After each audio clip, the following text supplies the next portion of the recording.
Bagian 3. Harga diri dalam hubungan manusia. Part 1. Seberapa diakuinya dirimu. Makna paling umum dari harga diri adalah penghargaan terhadap diri sendiri. Bagaimana kita menghargai diri sendiri dan menerimanya sebagai sesuatu yang bernilai. Belakangan, banyak buku pendidikan anak yang menekankan soal pujian dan menganjurkan para orang tua untuk memberitahu secara jelas seberapa apa rasa cinta mereka terhadap anak-anaknya. Berkat iklim pendidikan yang semakin tinggi dan orang tua yang juga berpendidikan, anak-anak zaman sekarang tampaknya memiliki harga diri yang lebih tinggi daripada generasi sebelumnya. Mayoritas orang yang sudah berumur tumbuh tanpa mendengar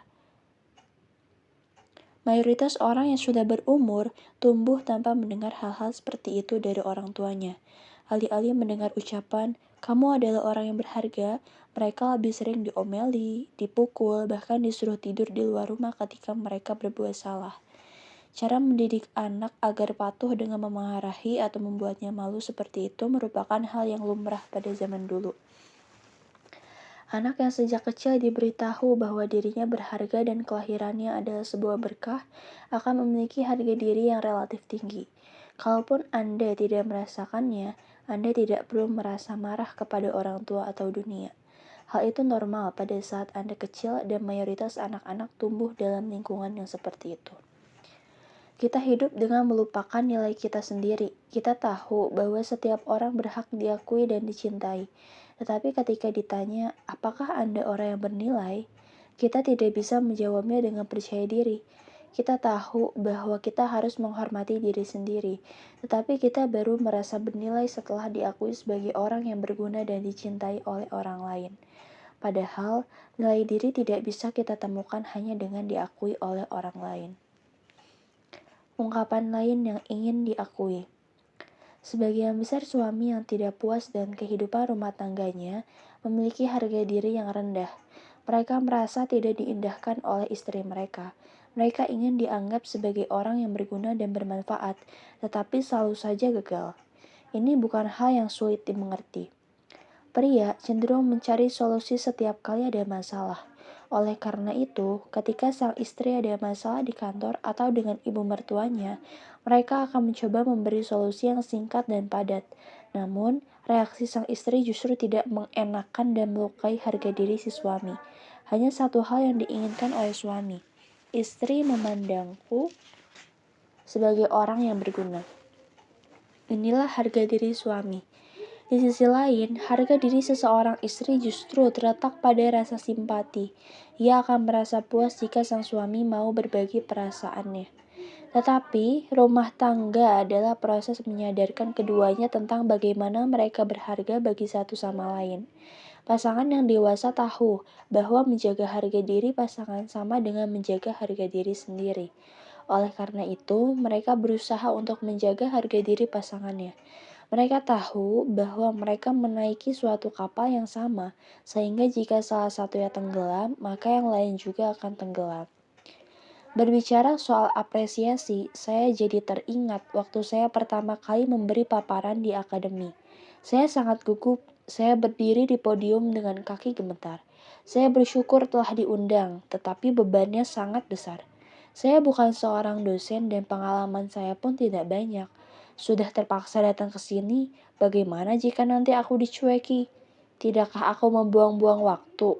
Tidakkah aku membuang-buang waktu orang-orang sibuk ini? Pikiran-pikiran ini tidak mau pergi dari kepala saya. Begitu seminar dimulai, suara saya pecah, kaki dan tangan saya gemetar. Dengan hati kecut, saya membaca slide yang sudah saya siapkan.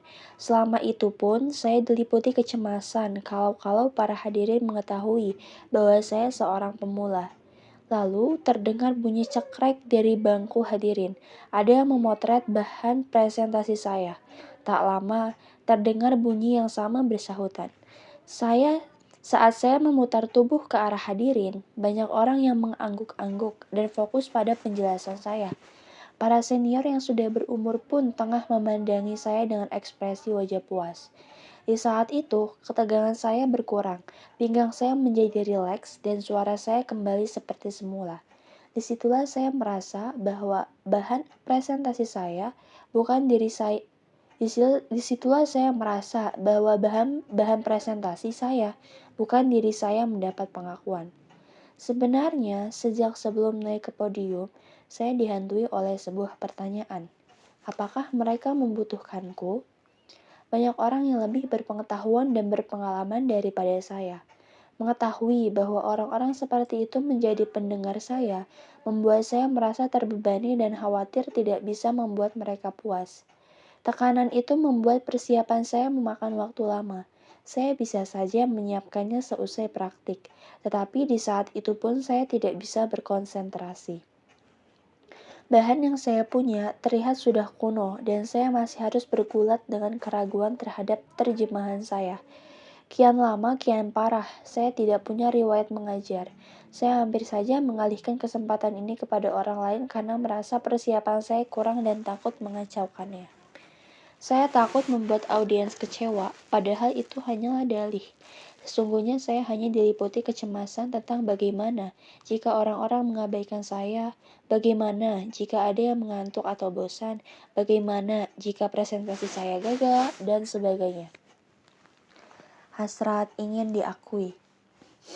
Banyak di antara kalangan profesional atau orang sukses yang merasa gelisah dan meragukan kemampuan atau pencapaiannya sendiri. Saya pun pernah merasa demikian. Orang-orang sibuk ini sudah pintar sejak kecil, berpendapatan tinggi, dan tampak tidak ada kekurangan di sisi manapun.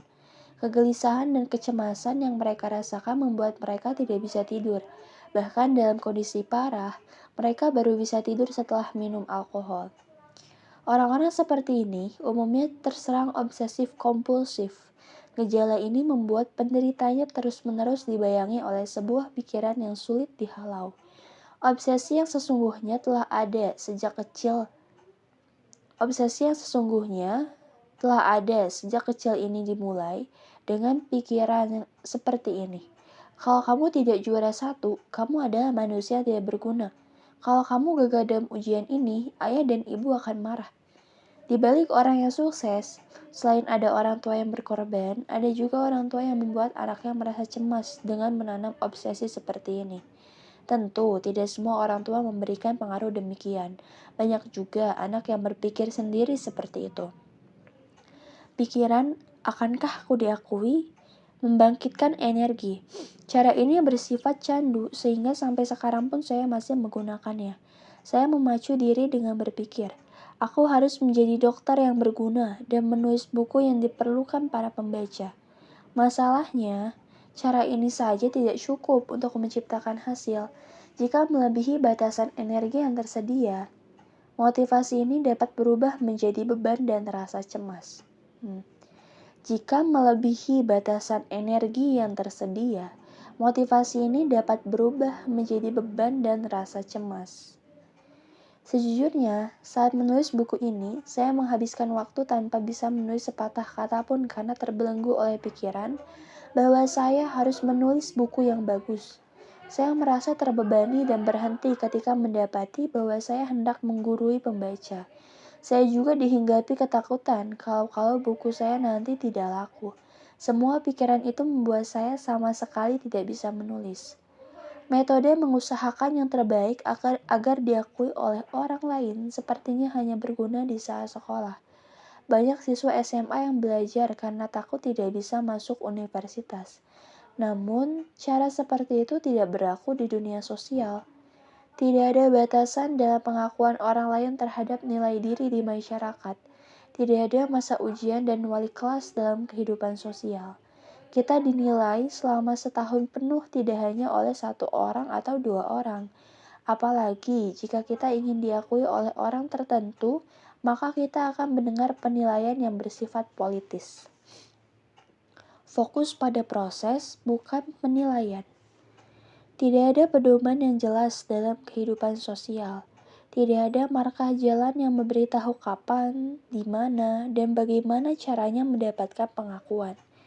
Tidak ada buku rapor ataupun sistem voting untuk menilai diri kita. Kita sendiri pun kesulitan untuk mengakui nilai kita sendiri, terlebih lagi untuk merasakannya. Kita berada di beberapa lingkungan dalam satu waktu. Ketika kita terlalu fokus dengan pengakuan di kantor, kita akan menjadi abai dengan keluarga. Ketika kita terlalu memperhatikan keluarga karena ingin menjadi orang tua yang baik, muncul masalah di kantor. Ketika kita berusaha agar diakui oleh pasangan, muncul masalah dengan orang tua. Energi yang kita miliki terbatas, sehingga tidak akan mungkin bila kita akan diakui di semua sisi. Jadi, bagaimana sebaiknya? Jawabannya ada di proses. Kita bisa mencurahkan diri di proses. Penilaian adalah soal belakangan, sedangkan proses adalah persoalan sekarang. Berfokus pada proses berarti hanya memikirkan hal yang akan dilakukan hari ini. Jika Anda ingin dapat kerja, maka Anda harus memikirkan hal yang bisa dilakukan hari ini supaya dapat kerja. Jika Anda ingin masuk universitas bagus, maka proses hari ini adalah belajar atau tidak. Nilai adalah urusan saat ujian kompetensi. Curahkan konsentrasi hanya pada bidang bahasa atau matematika yang akan dipelajari hari ini. Penilaian bukanlah ranah kita dan bukan di area sekarang. Orang-orang yang berfokus pada proses akan bisa berfokus pada aku saat ini. Walaupun hasilnya kurang bagus, luka yang dirasakan akan sedikit karena mereka telah melakukan yang terbaik di setiap harinya. Kalaupun tidak lolos ujian, masih tersisa rasa puas atas proses yang luar biasa. Harga diri adalah jawaban atas seberapa senang kita dengan diri kita.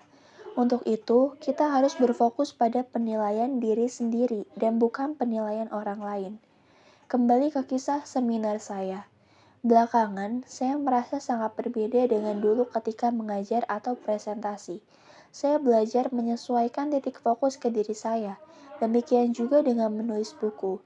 Saya menulis agar bisa membantu putri-putri saya atau agar bisa saya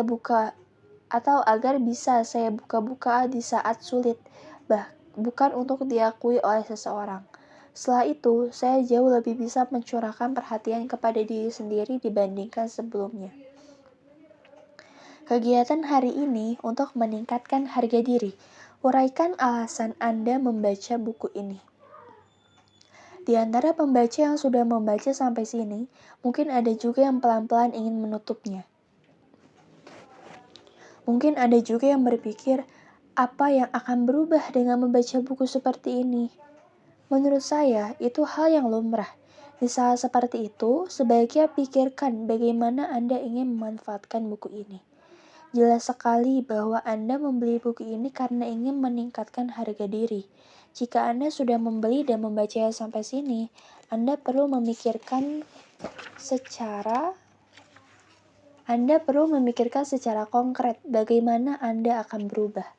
Peluang untuk berhasil akan lebih besar ketika kita bisa menetapkan tujuan yang bermanfaat bagi diri secara langsung dan real.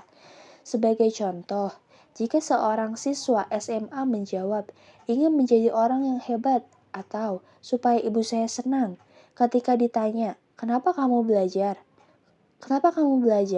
Kemungkinan besar anak itu malas belajar. Sementara anak yang menjawab, saya ingin masuk Universitas Seoul agar mudah dapat kerja dan bisa bekerja sambilan yang dibayar mahal. Motivasi belajarnya pasti lebih tinggi. Oleh karena itu, cobalah tulis perubahan apa yang Anda inginkan dari membaca buku ini. Semakin detail dan realistis, semakin bagus. Jika ingin hati tenang, coba pikirkan apa yang ingin Anda peroleh dari ketenangan itu. Jika Anda ingin mencintai diri sendiri, tuliskan apa yang ingin Anda lakukan melaluinya.